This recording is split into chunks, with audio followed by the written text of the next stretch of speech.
Lord kasi yung team nila sa kasal na ito ay all for love. So, ibig sabihin ng team na all for love, talagang kung meron mang dahilan bakit ang dalawang tao ay magpapakasal, it is because for the love of the Lord. Dahil sa pag-ibig ng Panginoon. Sabi nga gano'n, kung mahal natin ang Panginoon, yung plano ng Lord sa atin. Sa isang lalaki, ang plano ng Panginoon, ayaw niya itong nag-iisa na lulungkot. At sa isang babae, ayaw ng Panginoon na lahat ng mga talents na binigay niya sa isang babae. Lahat ng strength. Diba? Pag binasa mo sa Bible, yung pinag-aralan natin kanina, it was the woman who was being given the cloth of strength. So, ang totoo, Pastor, talagang ang babae mas malakas sa sila. In other ways, not physically, but may mga aspekto na binigay ang babae, ang Panginoon sa babae to complete the man. So, yung the strength that God has given, kasi kami ay ginawang suitable helper.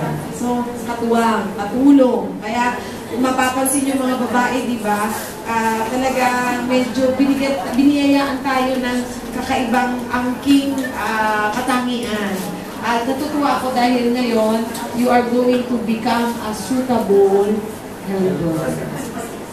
Alam mo yung salitang helper, pero yung suitable helper, mararanasan mo pa lang yan pagkatapos ng kasal. So, sa oras na ito, I just wanted you to pray. Lagi kang mananalangin. Huwag kang gagawa ng anumang desisyon as a helper na hindi galing sa Panginoon. Tapos, lagi mo ipag-pray na huwag lalabas na ikaw yung nagdesisyon na galing sa Panginoon. Ipag-pray mo na yung asawa mo, yung desisyon na yun ay hindi ng Panginoon ang puso niya para pareho na kayo ng desisyon. Dahil sapagkat ang isang lalaki ay laging may kailangan nila ng respect. Respect yan ang unang-unang kailangan ng lalaki. Submission, ang unang-unang gusto ng lalaki. So, tayong suitable helper, submissive tayo. Diba?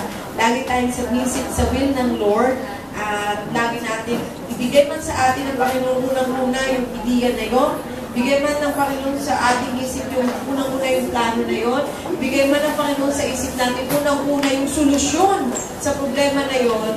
Laging matutukan idalangin sa Panginoon na kahit sa panaginip, na kahit sa anumang paraan, yun ay matanggap na ng asawa mo para pag nag-uusap kayo, hindi lumalabas na pinamunahan mo siya. As a suitable helper. And lastly, as a suitable helper, sabi nga gano'n, dapat nakikita mo yung pangangailangan ng asawa mo. At kung ano man yung pangangailangan ng asawa mo, siguraduhin mo na ibibigay mo sa abot ng iyong makakaya.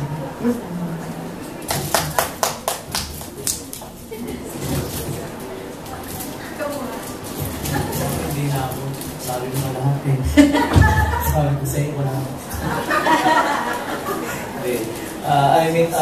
Si Rapin, the last time I preached sa Tatimuan, Quezon, kasi ang layo ng kanyang worship service na attendance niya sa Quezon Province. Kaya nagkaroon din kami ng time ng pag-uusap at patungkol nga doon